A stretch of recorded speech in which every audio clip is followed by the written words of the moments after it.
Salve, salve meus queridos, professor Red aqui, e a aula de hoje é dinâmica do movimento circular uniforme no plano horizontal. Vamos dar-lhe.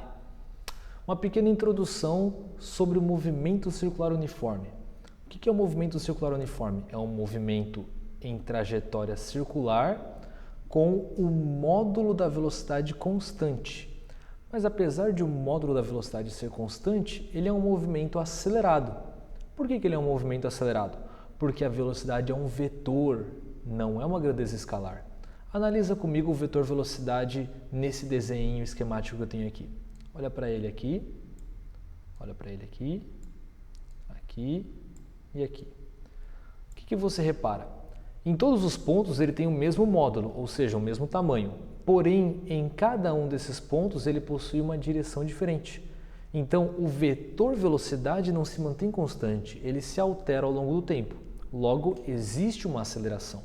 O nome da aceleração que a gente dá para esse movimento é aceleração centrípeta. Ela é uma aceleração que aponta para o centro da trajetória, por isso o nome é centrípeta. Se você lembra da segunda lei de Newton, você lembra que forças resultantes geram acelerações. E com a aceleração centrípeta não é diferente. Se existe uma aceleração centrípeta, é porque existe uma força resultante que a gente também vai dar o nome de centrípeta, que sempre aponta para o centro da trajetória. Beleza? Então, relembrando a segunda lei de Newton para a nossa análise, força resultante é igual a massa vezes aceleração. A aceleração centrípeta pode ser calculada como o módulo da velocidade do meu objeto ao quadrado dividido por r. R seria o raio da trajetória curva que ele está percorrendo. Se eu jogar essa fração no lugar da aceleração centrípeta, eu vou ter a fórmula da força resultante centrípeta, que é massa vezes velocidade ao quadrado sobre o raio da trajetória. Legal? Então, essa daqui a gente vai usar bastante ao longo dos nossos estudos. O que a gente precisa saber para fazer a análise correta de um movimento circular uniforme? 2 passos. O primeiro, a gente precisa encontrar todas as forças que são responsáveis pelo movimento circular uniforme. Lembrando, um objeto que não tem força resultante sobre ele está em inércia e, portanto, ou está em repouso ou em movimento retilíneo uniforme.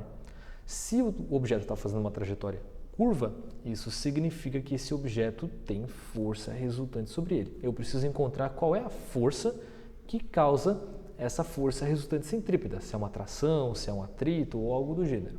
E depois que eu encontrar todas essas forças, eu vou equacionar segundo a segunda lei de Newton, força resultante igual a massa vezes aceleração. Beleza? Então, é isso aí.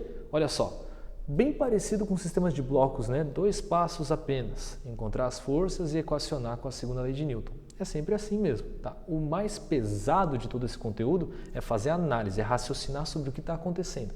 Depois que você faz isso, o resto é mumu. Vamos lá? Fazer alguns exemplinhos aqui para ver se a gente compreende como fazer isso na prática. Um carro fazendo uma curva horizontal. Então, o carro vai fazer curva, significa que tem alguma força agindo sobre ele. Se não houvesse nenhuma força resultante sobre ele, esse carro não faria curva, ele iria em linha reta.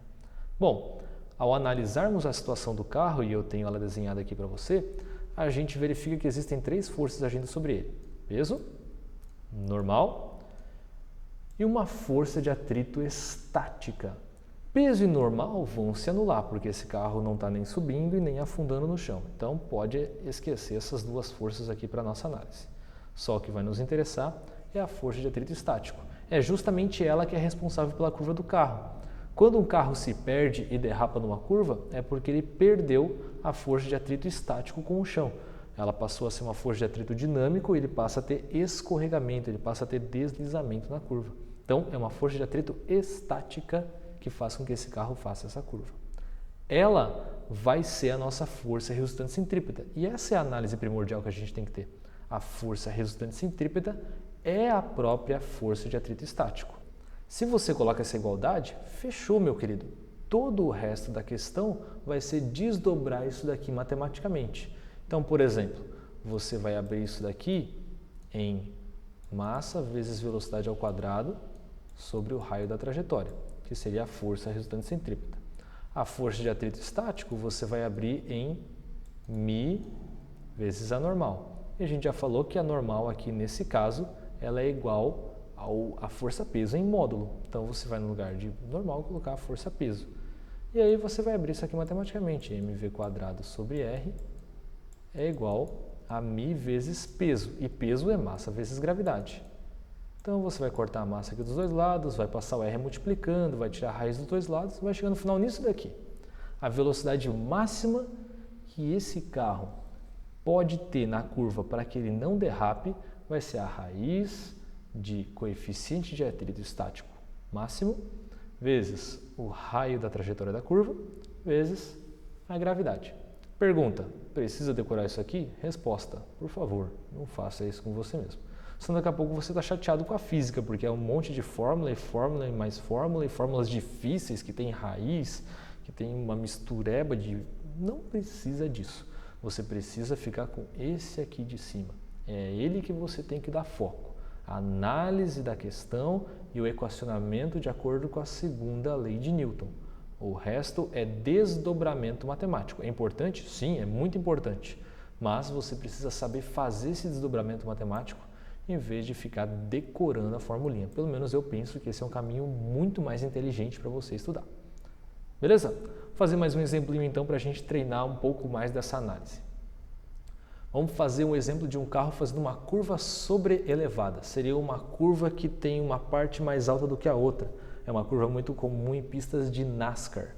Bom, a análise vai ser semelhante à do pêndulo cônico e de aviões efetuando curva. Então, se você tiver qualquer uma dessas três situações, as análises são bem semelhantes. Vamos lá, desenho na tela.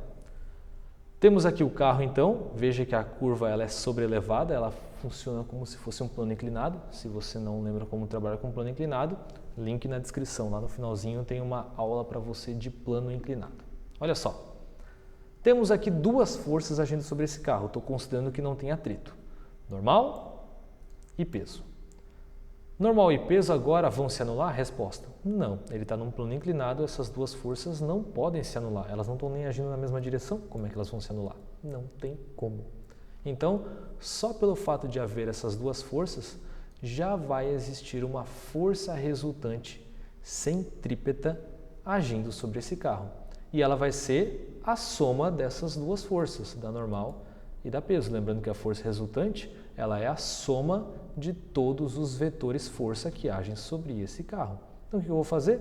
Método do polígono. Olha só, a partir desse ponto, eu desenhei a força normal e, na pontinha dela, a bundinha da força peso. E aí ela desceu até aqui embaixo. Como é que eu acho a resultante? Do ponto de origem até o ponto de destino. Aqui está a minha força resultante, que vai ser uma resultante centrípeta. Está aí, linda e maravilhosa. O que eu vou fazer agora? Análise de triângulo retângulo. Vou pegar esse triângulo retângulo aqui e calcular a tangente desse ângulo θ. Como é que se calcula a tangente mesmo? Cateto oposto sobre cateto adjacente. Está aí. Força resultante centrípeta sobre força-peso. Essa força-peso vai passar para o outro lado multiplicando e eu vou ter que a força resultante centrípeta vai ser peso vezes a tangente de θ. E fechou. Essa é a nossa análise. Identificamos as forças, analisamos esse triângulo e a partir daqui o resto é matemática. Você vai abrir esse força resultante centrípeta aqui, ó, isso aqui você vai abrir tudo. mv² sobre r, força-peso, massa vezes gravidade, a tangente de θ continua ali, massa dos dois lados você corta fora, vai passar o r para lá multiplicando, tirar a raiz dos dois lados, e você vai encontrar que a velocidade desse carro para poder fazer essa curva sobreelevada sem derrapar vai ser a raiz de r vezes g vezes a tangente de θ. Precisa decorar isso? Não. Precisa entender o desenho desse triângulo retângulo. É nele que você precisa focar. Como a gente obteve este triângulo retângulo aqui e como que a gente trabalhou com ele com a relação de tangente. E aí, a partir dali, o resto é desdobramento matemático. Beleza, meus queridos? Fechou então a aulinha de hoje. Um grande abraço, fiquem com Deus e até a próxima.